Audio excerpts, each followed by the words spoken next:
Así como es difícil encontrar a un pez sin espina, también es difícil encontrar un hombre que no tenga alguna característica traicionera. Arquitas de Tarento fue un filósofo, matemático y general griego del siglo IV a.C. Fue uno de los matemáticos más importantes de esta época, junto con Teeteto de Atenas y Leodamas de Tasos. Valoraba las ciencias e hizo contribuciones en teoría armónica, geometría y aritmética. Resolvió la duplicación del cubo, uno de los problemas matemáticos más atractivos de la antigüedad. Además, fue uno de los principales exponentes del viejo pitagorianismo, junto con Filolao y el mismo Pitágoras. Arquitas creía que el cálculo numérico y la comprensión de las proporciones son la base para una buena vida individual y una sociedad justa. También presentó el argumento más famoso sobre la infinidad del espacio. Arquitas nació entre el 435 y 410 a.C. y murió entre el 360 y 350. Seguramente no era mucho mayor que Platón. Pasó la mayor parte de su vida en Tarento, una ciudad del sur de Italia. Es posible que haya estudiado con el pitagórico Filolao, quien influyó en su pensamiento sobre la teoría musical. Quizás fue maestro de Eudoxo, pero en temas geométricos, no éticos, ya que Eudoxo fue un hedonista, mientras que Arquitas criticó los placeres corporales, como veremos más adelante. Arquitas no estuvo muy asociado con el lado místico del pitagorianismo, pero sí con su lado matemático y musical. Era un hombre que valoraba el autocontrol y el dominio de las emociones a través de la razón. Ni siquiera Diógenes Laercio nos ofrece al menos una lista con las obras de Arquitas, pero sabemos que su libro más importante fue Armónicos, donde definió los principios básicos de la acústica. Aristóteles escribió 3 libros sobre la filosofía de Arquitas. A ningún otro de sus predecesores le dedicó tantos libros. Esas obras no sobreviven hoy, pero evidentemente Aristóteles encontró algo interesante en Arquitas. Tenemos 1200 líneas de texto atribuidas a Arquitas, de las cuales solo 100 son auténticas. Arquitas es el pitagórico al que más se le han atribuido textos espurios. La gente escribía literatura apócrifa de los viejos pitagóricos por varias razones: para ganar dinero, para ejercitar la retórica o para atribuir los logros filosóficos de Platón y Aristóteles a la legendaria secta pitagórica. Arquitas, como Aristóteles, aprecia el trabajo de sus predecesores. No da nombres, pero seguro se refiere a gente como Eurito, Hipaso, Hipócrates de Quíos, Teodoro de Cirene y hasta Demócrito, quien había escrito sobre astronomía, geometría, aritmética y acústica. Pero Arquitas no quiere repetir las palabras de los maestros, sino que enfatiza el descubrimiento a través de la razón y los argumentos. Sabemos 2 datos fundamentales de la vida de Arquitas. Fue un exitoso líder político y militar de una de las ciudades más poderosas de Grecia antigua y tuvo una conexión con Platón. Arquitas fue elegido general de su ciudad por 7 años seguidos, casi tanto como Pericles. Las leyes locales de Tarento no permitían elecciones consecutivas, pero tan buena fue la reputación de Arquitas que se hizo una excepción. La gente confiaba en su carácter y sabían que él no se iba a aprovechar del poder.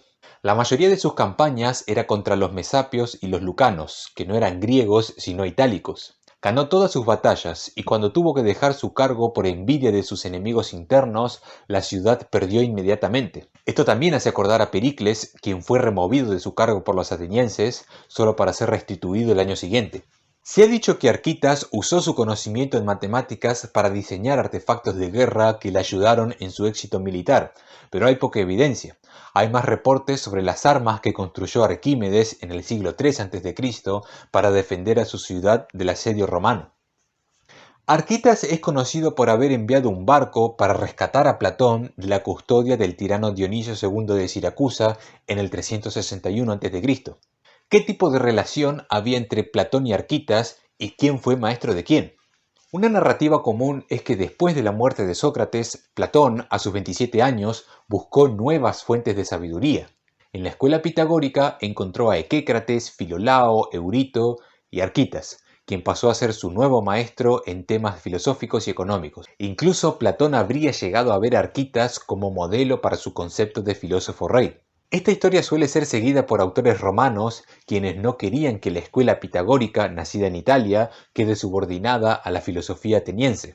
Otras versiones ven a Arquitas y Platón como asociados. Antiguamente era común establecer parejas compuestas por un filósofo y un político, como Pericles y Anaxágoras, Alcibíades y Sócrates, Epaminondas y Lisis o Agesilao y Genofonte.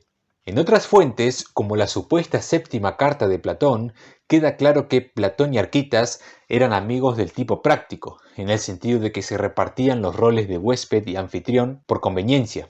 Además, según la carta, Arquitas creía que la filosofía de Dionisio II era admirable, pero cuando Platón hizo su tercer viaje a Sicilia, percibió que la mente de Dionisio era un rejunte de doctrinas a medio entender. Esto sugiere que el mismo Arquitas tenía una concepción inapropiada de la filosofía, así que difícilmente Platón lo vería como maestro, ni mucho menos como filósofo rey.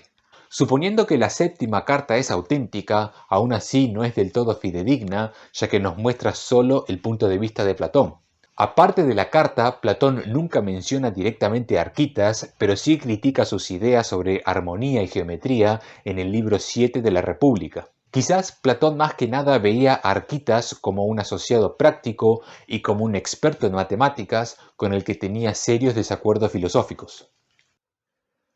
Una leyenda cuenta que la isla de Delos estaba sufriendo una plaga, así que la gente consultó con un oráculo, quien les dijo que la plaga se detendría si doblaban el tamaño de un altar determinado. Y resulta que ese altar tenía forma de cubo. Lo primero que hicieron fue construir un altar igual al anterior y lo colocaron encima del primero. El resultado final tenía el doble de tamaño, pero ya no era un cubo. Luego intentaron hacer un altar en forma de cubo cuyo lado era el doble de largo que el lado del original, pero el resultado no tenía 2 sino 8 veces el volumen original. Entonces la pregunta era, ¿qué lado tiene que tener el nuevo cubo para que tenga el doble de volumen del primero? La gente llevó este problema a la academia, donde Platón consultó con sus amigos matemáticos y 3 personas llegaron a una posible solución: Eudoxo, Menecmo y Arquitas. Platón más tarde habría criticado la solución de Arquitas porque recurre a medios muy mecánicos en vez de usar geometría pura. Esta historia, por cierto, simboliza la típica enseñanza platónica de que el estudio de la geometría sirve para controlar las pasiones y purificar el alma. Este problema nos parece sencillo. Supongamos que el lado original del cubo es 2. El volumen será 2 al cubo, que es 8. El doble de 8 es 16. Entonces, ¿qué número elevado al cubo nos da 16? La respuesta nos da la longitud del lado del nuevo cubo. Podemos armar una ecuación x al cubo igual a 16, pasamos la potencia como raíz y la solución es la raíz cúbica de 16, que es un número irracional. Ahora, el tema es que los griegos veían a los problemas en términos geométricos, no algebraicos. La idea era hallar un método para doblar el cubo con una regla y un compás en un número finito de pasos, sin ayuda de las raíces cúbicas que nos dan irracionales.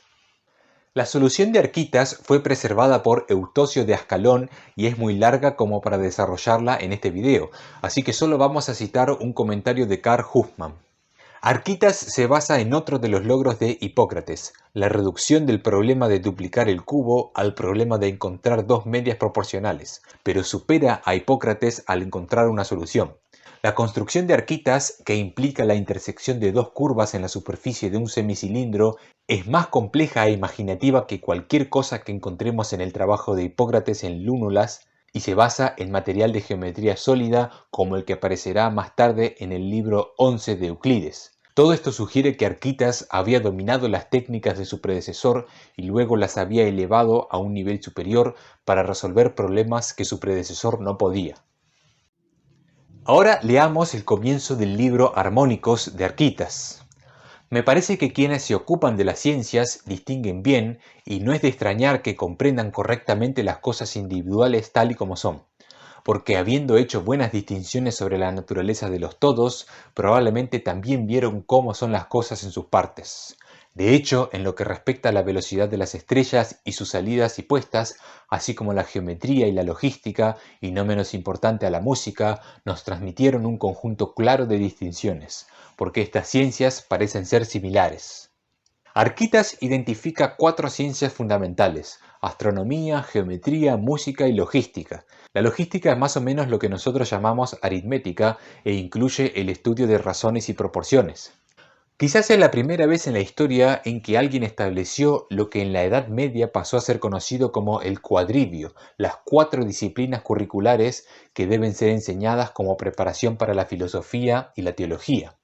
Arquitas también valora el trabajo de sus predecesores, no solo los pitagóricos, por su capacidad de hacer distinciones, que nos permiten tener conocimiento de las cosas individuales. Por su parte, Platón plantea que el verdadero valor de las ciencias está en dirigir el ojo del alma hacia más allá del mundo sensible, del devenir hacia el ser. Arquitas no hace distinciones entre el mundo sensible y el inteligible. Por esto quizás era tan valorado por Aristóteles. Veamos otro fragmento llamativo. La logística parece ser muy superior a las otras artes en cuanto a sabiduría y en particular para tratar lo que desea de manera más concreta que la geometría. También en aquellos aspectos en los que la geometría es deficiente, la logística realiza demostraciones y también lo hace en lo que concierne a las formas. Quizás Arquitas cree que la logística o aritmética es superior a la geometría porque muchas demostraciones en geometría requieren de una base aritmética, como el tema de que la diagonal de un cuadrado es inconmensurable con su propio lado. Esto lo vimos en el video de Hipaso de Metaponto. O sea, la geometría está en un nivel muy abstracto, mientras que la logística es más visible y concreta y por eso es más valiosa. De nuevo, esto va en contra de la filosofía de Platón, quien quiso responder a los pitagóricos en sus diálogos La República y el Timeo. Lo curioso es que según Arquitas, la logística puede ser superior a la geometría hasta en lo que respecta a las formas. Y el famoso escultor Policleto estaría de acuerdo, ya que él dijo que la perfección viene a través de los números. Es decir, para crear una bella estatua necesitamos un sistema de medidas y proporciones, no solo formas. Los números son la base de los sonidos que escuchamos, las formas que vemos y el movimiento de los cuerpos celestes. La logística es el estudio de los números, así que nos permite conocer la verdadera naturaleza de las cosas. La mecánica describe el funcionamiento de las máquinas. Algo tan sencillo como una palanca puede ser considerado una máquina. Se ha dicho que Arquitas tuvo un rol fundacional en esta disciplina. Diógenes Laercio reporta que Arquitas fue el primero en sistematizar la mecánica usando primeros principios matemáticos. También se dice que Arquitas construyó una paloma de madera voladora y una especie de aplaudidor para entretener niños. Aparte de esto, no hay más evidencia sustancial, y notemos que los grandes autores de la mecánica, como Herón, Papo, Arquímedes o Filón, no le atribuyen ningún descubrimiento a Arquitas. Como mucho podemos considerar a Arquitas como un precursor de la mecánica por su trabajo en geometría sólida y por su entusiasmo en aplicar las matemáticas al mundo físico. Por cierto, esa paloma de madera no volaba por su cuenta, sino que estaba conectada con un hilo a un contrapeso a través de una polea y podía elevarse a una posición superior del mecanismo con una ráfaga de viento. Tenemos muy poca evidencia de la cosmología de Arquitas, pero se le atribuye uno de los argumentos más importantes sobre la infinidad del espacio. Dice Arquitas, si llegara al borde más exterior del cielo, es decir, al cielo fijo, ¿podría extender mi mano o mi bastón hacia lo que está afuera o no? Sería paradójico no poder extenderlo. Si estamos parados en el borde del universo, Arquitas intuitivamente cree que deberíamos ser capaces de extender la mano o un bastón más allá. Cuando hacemos esto, marcamos un nuevo límite, avanzamos hasta ahí y volvemos a extender la mano y así sucesivamente. Por lo tanto, el espacio tiene que ser ilimitado para que mi mano pueda extenderse por afuera del supuesto límite. Este argumento fue rechazado por Platón y Aristóteles y fue adoptado por los estoicos, los epicúreos y más tarde por John Locke y Isaac Newton. Con la ciencia contemporánea se considera la idea de que el espacio sea limitado sin que tenga un borde. Así que tendríamos que descartar el argumento de Arquitas, pero lo interesante es su estilo de pensamiento. Él cree que nuestras intuiciones básicas y nuestra experiencia concreta deberían ser el criterio de la verdad. El conocimiento de los números no solo tiene alcance técnico, sino también ético. Según Arquitas, la buena vida individual y la justicia están fundamentadas en buenos cálculos. Arquitas solía decir que se imaginaran a una persona estimulada por el mayor placer corporal que se pueda sentir. Opinaba que nadie tendría ninguna duda de que, mientras se divirtiera de esa manera, esa persona no sería capaz de pensar en nada, de lograr nada mediante el cálculo, nada mediante la deliberación. Por lo cual, nada hay tan detestable y tan pernicioso como el placer, pues ciertamente cuando es muy intenso y prolongado, apaga toda la luz del alma. Arquita cree que la razón y el cálculo numérico son lo mejor para dirigir nuestras acciones y, puesto que el placer impide el cálculo, deberíamos despreciarlo.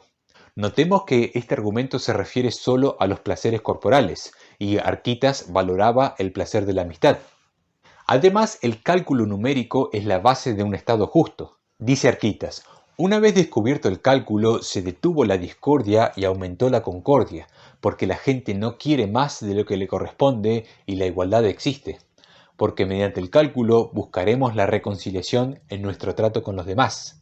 Así pues, los pobres reciben de los poderosos y los ricos dan a los necesitados, ambos con la confianza de que recibirán lo que es justo. Sirve como norma y obstáculo para los injustos. Detiene a quienes saben calcular antes de cometer una injusticia, persuadiéndoles de que no podrán pasar desapercibidos. Arquitas cree que la capacidad humana de cálculo es compartida por ricos y pobres, lo que hace que favorezca a un gobierno más democrático.